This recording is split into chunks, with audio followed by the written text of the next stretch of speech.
Hey, why is someone broke like you here? You are ruining the sushi experience. A familiar voice reached my ears unexpectedly at the sushi restaurant where I had come to appreciate Mew Jr., Ethan's hard work. Looking toward the voice, there was Emily, a high school classmate. I don't know why, but apparently she hates me at some point. I thought I wouldn't see her again after graduating high school, as she went on to a national university and I found a job, but here she was. Why am I here? As you can see, I'm having a meal. I replied honestly, and she snorted, looking me and Ethan up and down. You're really putting on airs. Oh, I'm meeting someone here after this. He's a rising star at a major corporation. What are you doing now? Having settled for a high school diploma. She went on bragging about her boyfriend endlessly. She also seemed to work for a big corporation, quite pleased with herself. I was calming Ethan, who was upset with her attitude, and shortly afterwards a man walked into the shop, and I recognized him. Oh, hey there, what a coincidence. It turned out the boyfriend Emily was waiting for was actually the subordinate I'm quite fond of. Emily stood up with a shocked look on her face. You guys know each other? Yeah, that's my subordinate. Definitely a key earner for us. My name is Ken. Born and raised as an utterly ordinary kid in a family of 4 with my parents and sister, I was the class clown that you'd find in any classroom. Kenzie is the best, isn't he? When you grow up, Kenzie, let's become comedians together. Oh, no way, I'd rather be a handsome actor or something. I always loved seeking out fun and interesting things and getting everyone involved in the good times. I was even the cheerleader at the sports festival and tried my hand at the student council. I hate to toot my own horn, but I was always the popular one in the center of the crowd. My name made it into all the categories and those most likely to lists you'd find in the yearbook. We were just an average family, not particularly wealthy, but the love I got from my parents was almost too much during my teen years. I think I was pretty fortunate compared to some folks who have to deal with really tough family situations. Bro, I can't get past this level. Can you help me out? I got along well with my sister, and we'd often play video games together like this. Oh, by the way, this is from your senior. Seriously, I wish he'd just give these things to you himself. It's such a pain, you know. Maybe it's because we get along so well as siblings, but I even get love letters and little treats from my sister 2 years younger than me, and she'll scold me from time to time. But I guess that's just part of being popular. I think I had a pretty good run during my school days. Speaking of popularity, my childhood friend was quite the charmer. Emily, with a mom who's a doctor and a dad who's a CEO. She's the lady living next door, and we've been together since kindergarten. Since our families live next door to each other, we've been close, even going on vacations together at times. Hey, Kenny, let's go to school together. Yeah, did you get your bangs cut? Looks good on you. I like this style better. Chatting about this and that, we often walked to school together, so people frequently mistook her for my girlfriend. I wasn't exactly upset about it, and it seemed like Emily didn't really mind either, so neither of us confirmed nor denied it. Thanks to that, I didn't have a girlfriend in middle school, but that was fine by me. I had more fun messing around with the guys anyway. Ken's got it made, man. You're dating the cutest girl of your grade and your childhood friend. It's like something out of a comic book. And you're the one making your girlfriend from another school wait. Better head back, buddy. I do want to see my girl, but I'm also here to pick up the girl who's coming to meet you. These were the kind of silly conversations we had while changing after club activities, just part of a fulfilling day. Emily was as beautiful as they say, a real head-turner. She was well-mannered and kind to everyone. And she was quite a hard worker. With her beautiful long hair, slim and long limbs, and a petite face, she could have been a model. You know, Emily looks like a model. If she's standing next to Ken, it's enough to make anyone feel insecure. That's what the girls would say. Which high school are you going to, Kenny? As entrance exam season approached, It naturally became the hot topic. Fortunately, I was on the smarter side, so I set my sights on the top local prep school that was also known for its stellar soccer team. Really, maybe a lame for that too. My mom wants me to become a doctor, she said. What? Then we might be together in high school too. Let's give it our all. On our days off, we studied at each other's homes. I'm so glad Kenzie is going to the same high school as Emily. Keep up the good work, Emily's mom would say as she brought over some fancy cake, and even my sister would join our study sessions with her own schoolwork. It was a pretty great relationship, I think. But a year into high school, my relationship with Emily changed dramatically. We both got into the schools we wanted and were thrilled, starting off commuting together, but gradually, Emily's behavior became strange, and by sophomore year, she didn't even speak to me. Lately, I feel like something's off with Emily, I remarked. Did you do something, bro? My sister asked. As we bickered back and forth, my mom chimed in. Emily has always been pretty, but she's become even more beautiful in high school. Maybe she's got a boyfriend. My sister added, true. She was so cute and yet didn't have a boyfriend in middle school because you were always around. At my sister's grade level, people would sometimes gossip about me and Emily, wondering if I was the reason she didn't have a boyfriend. Well, I guess it was mutual because I didn't have a girlfriend either. Sure, once we got to high school, club activities kept us busy, and since morning practices meant we hardly saw each other at the crack of dawn, it wouldn't have been strange if Emily had gotten herself a boyfriend without me knowing. Being one of the top brains in our grade, acing sports without breaking a sweat, and being a knockout to boot with a face and figure straight out of a magazine, it's no wonder students from other classes and schools would come just to catch a glimpse of Emily. Even our school festivals had more than a few folks, guys and girls, showing up just to see her. I took it for granted that Emily would always be there by my side, but suddenly she felt a bit distant, and I couldn't help feeling lonely. Even you, with your serious soccer game, got dumped by the girl who was your girlfriend. Huh? Shut up, man. She was just a childhood friend. We weren't dating. Teased by my friends, but I was pretty busy myself and, as always, had no trouble getting attention from the ladies, so I just made casual girlfriends to pass the time. By the time we were seniors in high school, just as summer vacation was about to start, my parents got into a car accident. Dad passed away and Mom, who was in the passenger seat, survived but became paralyzed from the waist down. With the sudden loss of Dad and contemplating the future, Mom sank into depression, and my sister lost her spark too.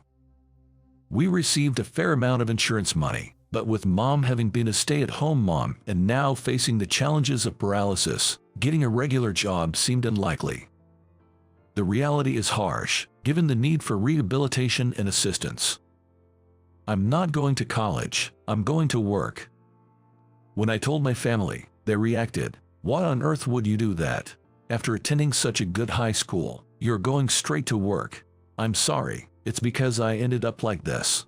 Mom kept apologizing profusely, and my sister tried desperately to stop me. No, it's not Mom's fault. I found something I want to do. Even my guidance counselor at school tried hard to persuade me, but my mind was made up. Now that I had a clear goal, going to college seemed like a detour, and I wanted to use the insurance money to renovate the house to make it more comfortable for Mom and her condition. I also want to make sure my sister gets to go to college, and no matter what anyone says, the idea of going to college myself has completely vanished from my mind. Hey, what's the deal here? About a month after my dad's passing, there was Emily, standing in front of our house, looking really upset.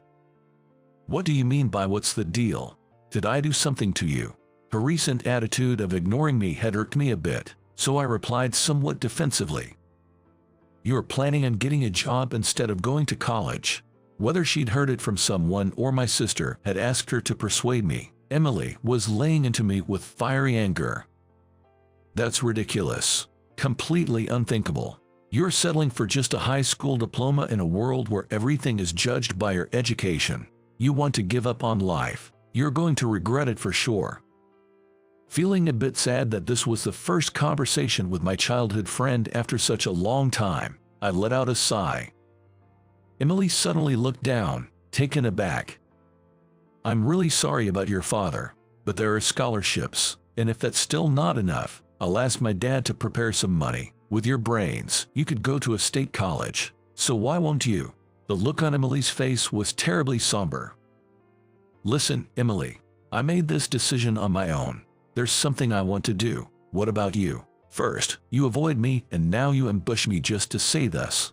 I couldn't take it anymore and reached for the gate to our house. I didn't mean, you're someone who deserves to be recognized. It can't end with just high school, but you need to bring results to be recognized. With a trembling voice, Emily whispered to my back. Her voice was filled with a desperate clinging sadness, and for a moment, I almost turned around, but I didn't look back and entered the house. I'm home. Ken, are you okay? My sister must have seen the exchange from her second-floor room. She asked me with a worried tone. You all right? Yeah, I'm good. By the way, did you tell Emily that I'm getting a job? I haven't talked to Emily at all. We haven't seen each other. At first, I thought you were getting a job for the family's sake and I was against it. But if you have something you want to do, I'll support you. She gave a sweet smile and said, dinner is on the table. Go ahead and eat. And then she went back upstairs. After that, I never really saw Emily except for passing by at school. Even then, we remained distant until we graduated high school, parting ways after the quarrels. It's been 10 years since the bittersweet high school days. Now, having made my dreams a reality amidst busy everyday life, I took Ethan, my junior, to my favorite sushi spot. I've been coming here as a treat for various milestones ever since a colleague introduced me to this place and I got hooked on the taste. Hey, long time no see. I greeted Bob, the owner of the restaurant who I've known for 8 years, with a friendly smile. Welcome, Ken. First off, a bottle of beer as a nod to the hard work. This was always the routine here. Ken, this place has a great atmosphere, doesn't it? Right. It's my go-to spot. It's pretty upscale, and now it's so popular. Getting a reservation is tough. I save it for special occasions. As soon as I finished my beer with a single gulp, the appetizers were served. Ken's been a regular for a long time, and now his juniors and team members are following in his footsteps, coming here to celebrate their own milestones. He said with a grin as he started to prepare the sushi. Well, this is seriously delicious. You really know the best places, Ethan praised after trying the appetizer. Today's your treat for wrapping up that huge project, so savor it to the fullest. Watching Ethan gobble up the food with delight made me happy, and I too started on the appetizers. It wouldn't be an exaggeration to say that the drive to eat this sushi is what motivates me to tackle big jobs. As we were thoroughly enjoying our meal, the door to the restaurant opened and I heard a familiar voice. I know we're a bit early for our reservation. Is that going to be okay? He'll be here shortly as well. I couldn't help but turn around at that familiar voice. No way, what are you doing here? Unbelievable. She looked even more beautiful than I remembered, dazzlingly so. Emily, my childhood friend, with whom I had a falling out after a big fight. It's nothing out of the ordinary, as you can see, just having dinner. I replied, feigning calmness. She looked from me to Ethan and then strode over to me. You've become quite the show-off, haven't you? Emily snorted with laughter. I came here because he managed to get a reservation at this hard-to-book sushi place. But I see even a poor guy like you can afford it, which really says something, doesn't it? Her remark set me off, and I retorted. Look here, that's rude in front of Bob. I like this place, and I frequent it regularly. What about you? Your boyfriend is coming, right? Go on, get going. As I dismissed Emily with an exasperated tone, she said, well, that's true. Unlike you, I didn't settle after a tragedy. I pursued my education and now I work for a big corporation. You know them, don't you? The largest agency for YouTubers. It's a big company that went public in just a few years, and he's the rising star there. Likely the next CEO. What about you? Well, since you are here, I guess you're not doing too badly for yourself, living in poverty. Emily stood there with a triumphant smile, and Ethan bristled with indignation. Excuse me, what's with the attitude? Thinking you're all high and mighty because your boyfriend is successful, and whether that's even true. I calmed him down, saying it was all good. But when she mentioned a company name I knew well, I couldn't keep quiet. I know it because I'm the one who started it. As I said this quietly, the door opened and in came a man I also recognized. Mr. Burton, what a coincidence. How are you doing? The man who entered bowed to me as soon as he noticed me, and Emily couldn't hide her surprised expression. He's Phil, one of my employees and my right-hand man. The man I'm most fond of. Emily, sorry to keep you waiting. Did you know Ken here? While he asked Emily gently, she seemed to be in a daze. Ever since Ken introduced me to this place, I've been completely hooked and come here often. Phil said with a fresh smile, and even I was taken aback. Indeed, Phil is our company's rising star. I found myself muttering under my breath. Ethan nodded in agreement behind me. Come on, Ken, quit being so modest. It's not me who's working hard, but the creators. The media's been making too much of a fuss about me, he said modestly, which made him all the more intriguing to me. Ever since I was a kid, I loved involving everyone in fun activities, so I always wanted to enter the entertainment industry. After losing my dad and seeing the grief of my mom and sister, the first thing I wanted to do was to entertain the world. After high school, I got a job at a local ad agency, but all the while, I studied the entertainment industry thoroughly and set my sights on YouTube. I tried broadcasting myself and realized it was quite challenging, and that's when I got the chance to meet others who were also posting on YouTube. There, we revealed our problems to each other, and then we decided to start a company. With the timing being just right, riding the wave of an era that welcomed YouTube, our company quickly found its groove. The one managing our star creators, even before we went public, is Phil. Sure, it's thanks to his adept management of the creators that the company has gotten this far, but would he really go out of his way to tell his girlfriend that he's the top dog or the next CEO? I mean, sure, there's a bit of a difference between how you act in front of your boss and your girl. As I'm mulling this over, sensing the mood between me and Emily, Phil asks, is something up? Oh, Emily over there and I grew up next door to each other. I thought we were good friends back in the day, but at some point, she seemed to take a strong dislike to me. She was just saying that this place isn't anything special because a high school grad and a poor guy like me came here. It looks like I brought down the reputation of your establishment, I told Bob. I glance over at Emily. No, that's not it. Emily shakes her head vigorously. Emily seems to be quite proud of you. She was happily telling everyone that you're going to be our next CEO. Phil shot Emily a cold look. I'm terribly sorry for my girlfriend's rudeness. I'll have a talk with her and report back to you later. My apologies to you too. Here's the cancellation fee for today. Phil bowed deeply to the main chef, paid the cancellation fee to a nearby employee promising to come back again, and with a quiet, icy voice, said let's go, and took Emily out of the restaurant. Emily could hardly walk. Tears were streaming down her face. I let out a big sigh. Really sorry about this, I ruined the mood. This was supposed to be a fun meal, and now it's all for nothing. No, Ken, it's not your fault. He started preparing the next dish with a smile. Ethan agreed with him, saying, that's right.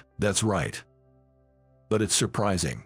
Phil dating a woman like that. Maybe he's good at his job but has no eye for women, I said nonchalantly, which made both me and the boss burst into laughter.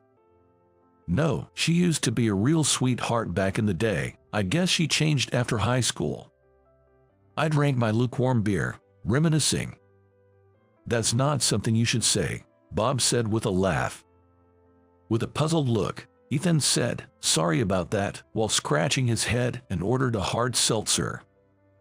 The next day, although Phil was supposed to be on a business trip starting today, he showed up at the office early in the morning and said, "I'm really sorry about last night. I talked it over with my girlfriend, and we've decided to break up. Can I give you a detailed report when I'm back soon?" After his brief report, he headed off to Kansas. So, they broke up, huh? I felt a bit guilty but softened off and went back to the usual grind.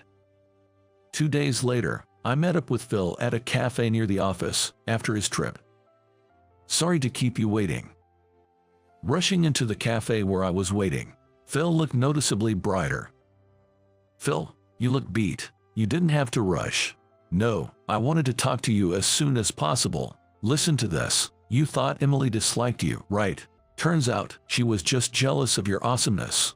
She went to a competitive high school to join the soccer team, and even while she was dedicated to her club activities, she couldn't match up to you, always topping the grades. Apparently, she got an earful about it at home too. Well, she does have a bit of a habit of exaggerating stories, so I'm not sure how serious she was." I was speechless at this unexpected revelation. Jealousy, and I couldn't help but chuckle. Sure, Emily's parents are both pretty sharp and the home environment is strict, but jealousy over that. While laughing, I remembered the day we had that big fight. In a world where everything is judged by academic background, you get no recognition without results. I mused over Emily's words from that time.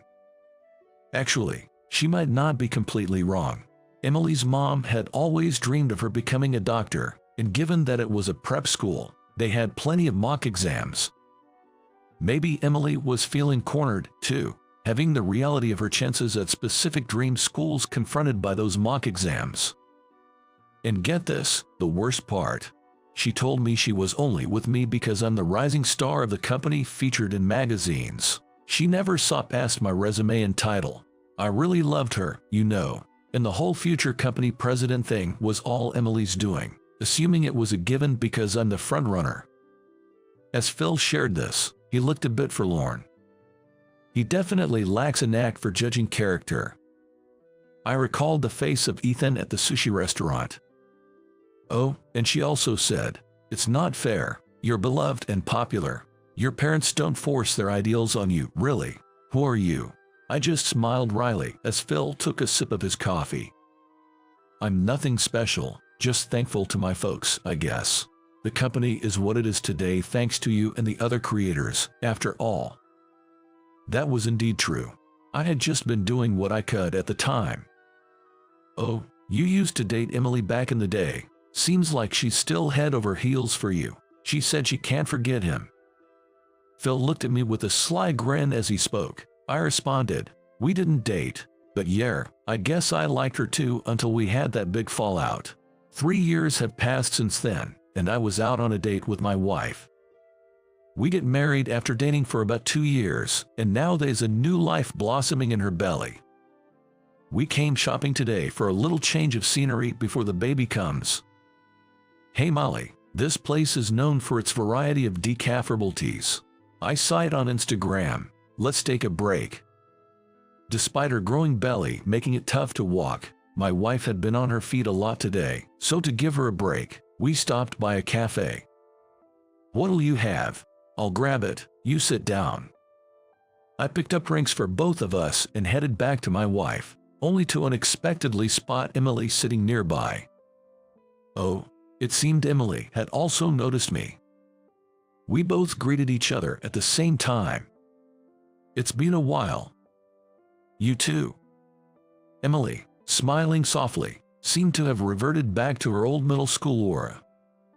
That was the real Emily, a gentle girl with a soft demeanor. Sitting across from her was a man with a gentle aura, seemingly laid back.